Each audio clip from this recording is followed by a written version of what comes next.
what is her name? He's Iseria.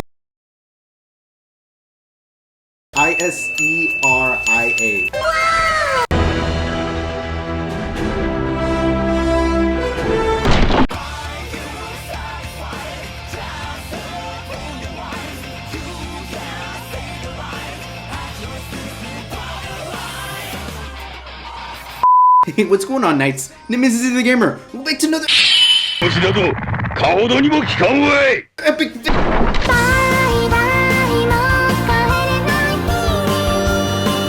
Trust! So today, this is probably going to be 2 videos that I'm going to be uploading. Weird, right? It is going to actually be the video that I was talking about earlier, but anyhow, let's get on with what the video is about. We've been waiting for this for so long. Or I've been talking about it. I'm like, I need to make it, and I'm finally gonna make it. But first, let me let y'all know before, if you're new or anything like that, because I've seen a lot of y'all have subscribed. And thank you very much for subscribing. I am not by any means being used as an example when it comes to units.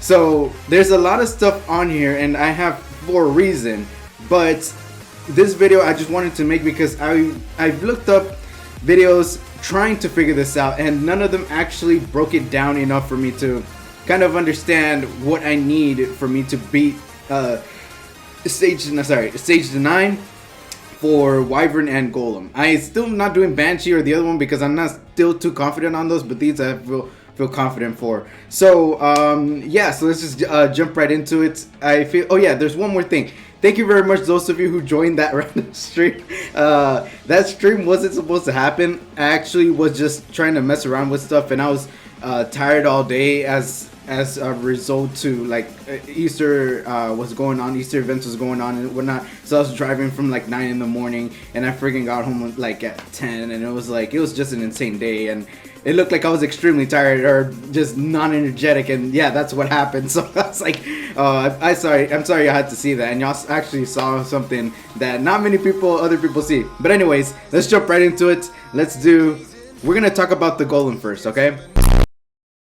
The Golem actually have something here. I think it is just the resistance stat, I believe. Is it the resisting? Yes. So what makes this stage 9 harder than stage 8?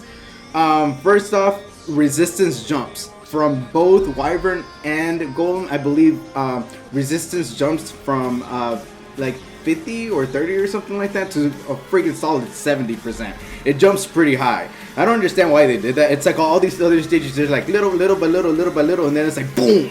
I don't know, it was very weird. So why am I using the people I have here? Nani? Why do I have a level freaking 50 Kairos there? Okay, let's talk about his little minions, right? His little side characters, his side chicks. Just for that word. Gonna copy strike him. What do they do? Okay, so you have to kind of put yourself in and like step outside and think, what should I bring to counter what he brings? So this guy, he brings what? Defense buff and attack buff. Of course, defense break can help with that. If you want to put defense break or attack break, they both work, but I feel like the best way to kind of counter this which is why I have Sarmia here, is to ignore defense. You have to kind of get rid of the Golem quickly as possible, because the longer you're there, the more he's going to keep stacking attack, and then he's just going to eventually just end up killing you. So that's good. You need, like I said, you need some kind of ignore defense. It doesn't have to be an attack that ignores defense. For example, Kairos there, she lands poison. I have her on a weird, and I'm going to show all the gear at the very end. She does have she's basically a tank build with effectiveness. And like I said, Sarmia does bring ignore defense, and she self attack buffs, and she basically has a double nuke. So when she crits, she takes a big chunk out of there. Now, I'm not going to say that this team works on 10, 11. I just know this works on 9 for sure. It's not 100% team. It does lose like one every like so often, like really rare. But I have Kairos built as a tank because, like I said, she's 5-star. Her gear isn't even like max or anything like that. But what I focused on her is not even speed. I focused accuracy, effectiveness, and HP. That's it. I want her to survive and land those poisons. That's it. Also, if you get her third skill skilled up, it gives it a higher percent chance for you to beat the stage. So HP skill reason why though is because when you skill her up, her third skill anyways, her first skill I do not have it skilled up. It's like kind of I really don't.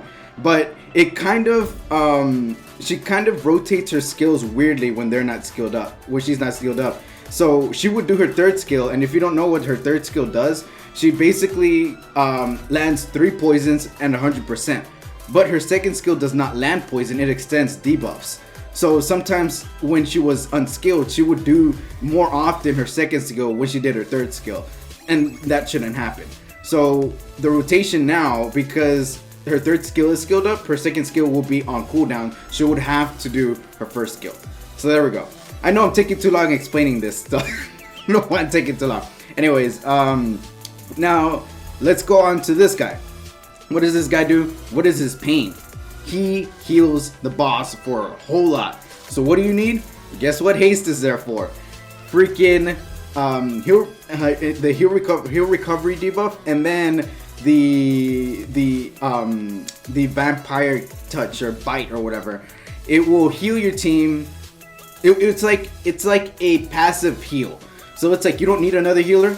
He's right there. Haste is a big part, and I'm sorry, like I told y'all should, like for this banner that just came out, I'm like, oh man, like you should save or whatever. But haste has helped me so much, and I do have him on a weird build. Do not recommend this build, but I only use him for PvE at the moment. So I have him on a tanky, just the same build practically as Kairos there. He's on speed and HP set. With just trying to get effectiveness where I can and HP where I can, so I can just land the debuffs. So, and then on top of that, Surmia, first skill, heal recovery debuff. So let's just go ahead, and of course DN is there to obviously tank, cleanse those defense breaks, because he does counter every other turn. So it does make a big difference. So that is basically it. Everybody here works synergetically. Now, Kairos does die like towards the very end. I know when it's gonna fail, when Kairos dies, like at least at the half, like before he even gets to the halfway mark. If he gets there, I have a feeling it's not gonna pass, or I'm not gonna beat the level. But yeah, so what could be some alternatives?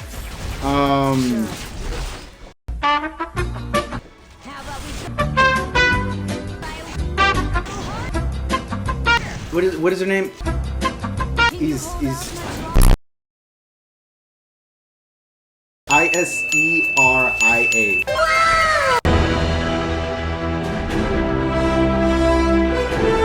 Earth, the one that blocks the last banner. She just say she's excellent here because she blocks buffs and defense breaks. So it makes, like, if you have her, it makes things so much easier. You can just completely nuke them down if you have her. I feel, I don't know, maybe put in the comment section down below if you use her. I'm not too completely sure on that. So, alright, so we're on the boss. Nobody's doing their thing they're supposed to do. About the Guardian, don't worry about the Guardian. There we go, I landed the heal recovery and the vampiric bite. So so yeah, so let's see. And then she does her nuke here, shakes off the defense break. That's good. Boom. There we go. Very nice. 14,000. He's chunk already. But he stuns. The thing about this is that, okay, here we go. She's going to do her first skill. There we go. Boom. There we go. She lands 3, which is awesome. One thing I forgot to mention. This reason why I started the video off with the Golem is because it is one of the much easier ones to deal with when it comes to 9. He is extremely slow. So you don't need like, oh, these fast stats or whatever. Like my DN, my haste are not extremely fast, but they're fast. They're at 170. I think haste is at 177. DN is at 184.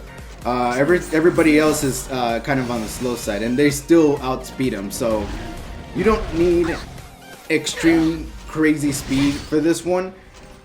That's for the Wyvern, but I'm about to get on that in a little bit.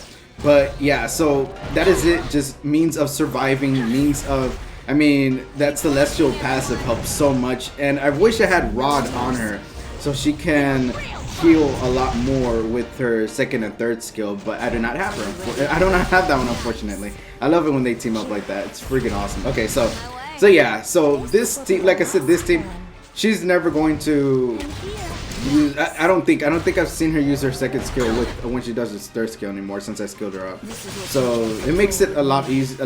Look at that, boom, done. And that's how it usually passes.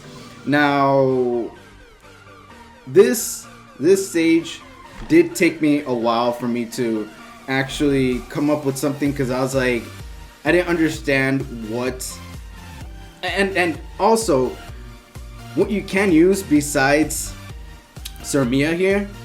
Funny enough, you can use 2 Kyruses. I have not used it yet, and hopefully in the near future I can build. I have a second Kyrus, but for that to happen, I don't know if you need to skill her up or whatever. I just wanted to get a stable team before I started doing riskier options, because 2 level 50s, that's extremely risky.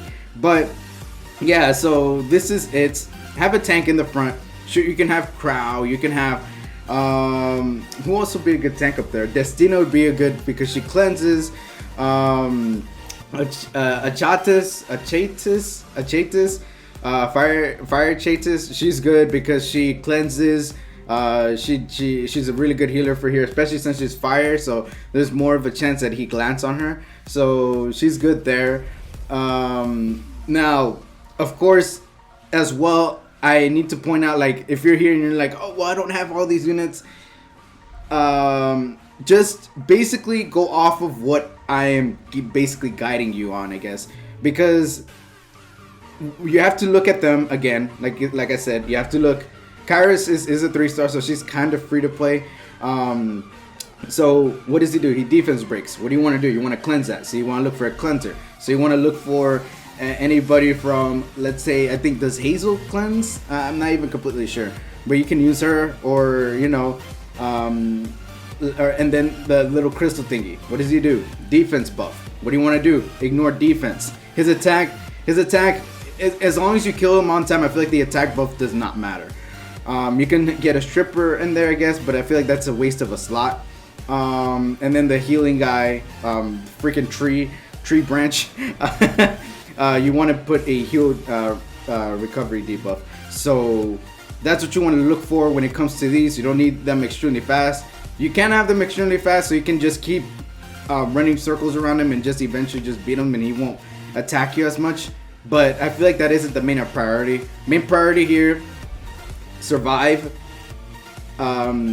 effectiveness for sure for the heal recovery debuff, because if you don't have that, then he's gonna keep healing and it's gonna take forever. And then on top of that, just have enough damage to take him down on time. So yeah, that is it for this one. I'm going to move on to the Wyvern.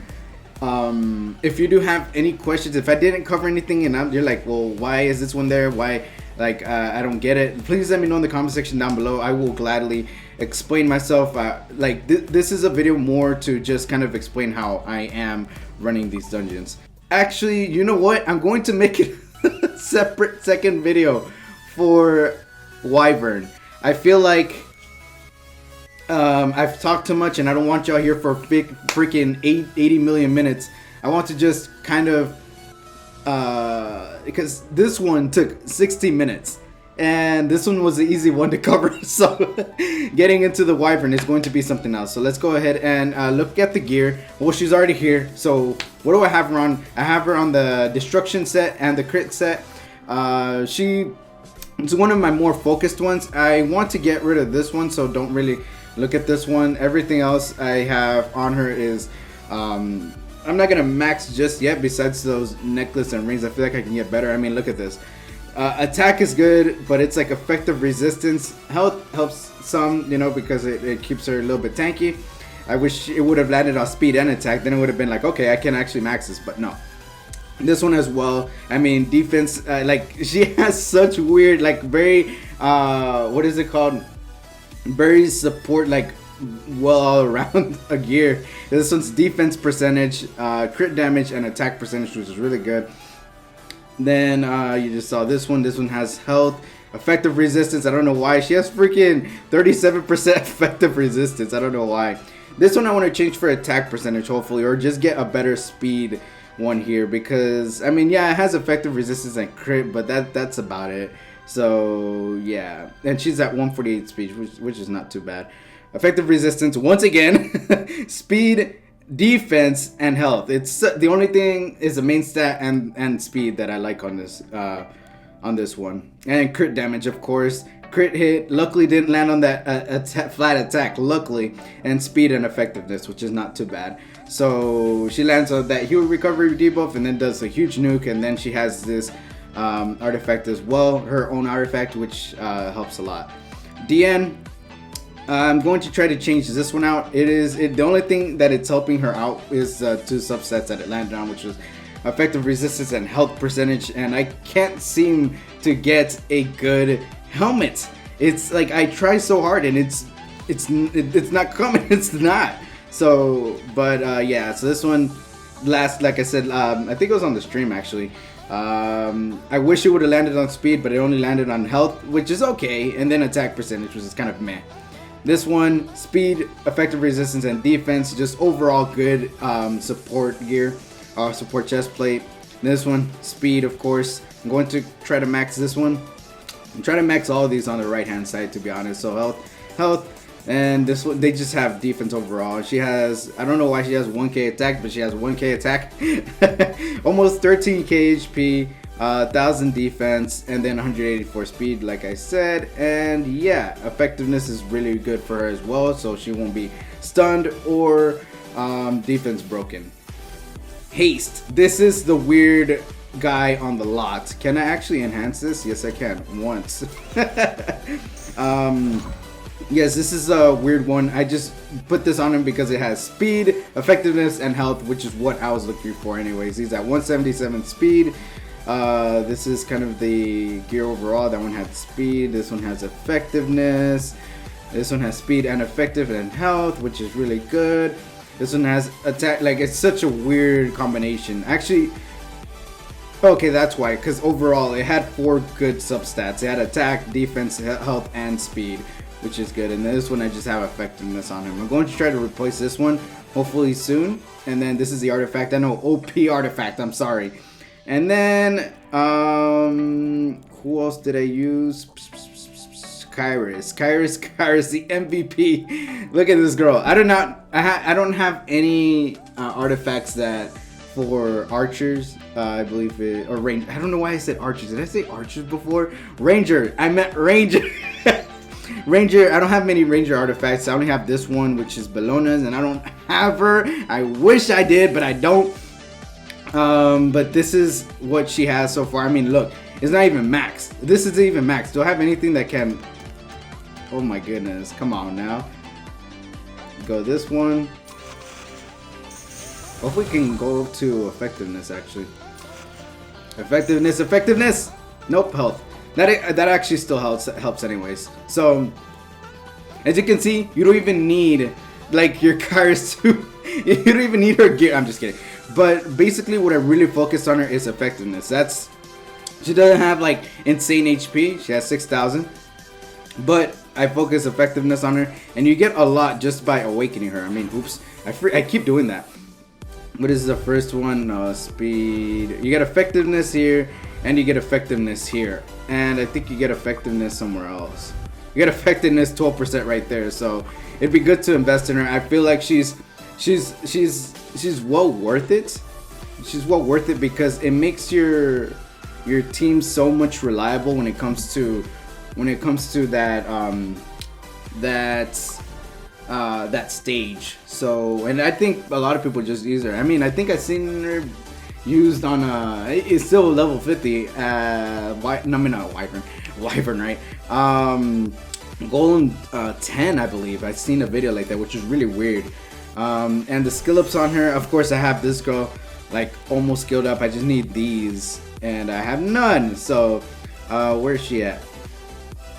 This skill, you can skill this one up because it does go up to, I wish it go up 15, 15, 30. So it goes up to a 65% chance to land poison. But to me personally, I'm just like, this one is more important to skill up, because once you skill this up, I mean, look at it. It goes up to 100% venomous arrow, which is this one. It goes up to 100% poison and then lands 3. So I felt like I don't really need this, and I'm still doing really well without it. So that is about it for today's video. I went on for 80 million minutes for no reason, and this is even the tough one that I wanted to do. So again, thank you very much for watching. I hope you enjoyed the video. Let me know in the comments section down below, what do you use for Golem 9, or if you do go higher, let me know what teams y'all use. I would love to see and kind of dissect and see what's the reasons why you use these heroes. Because obviously, if you just throw random heroes in there, they're going to lose. You know, let's say you throw Sez into Golem, he's going to die. You know, so it's like, just let me know. I want to see what the thought process and what the speed, how it's speed tuned and whatnot. I would love to know that. So again, thank you very much for watching. I hope you're on the video. Every like, comment, subscription is appreciated, and I hope to see y'all in the next one. All right, peace.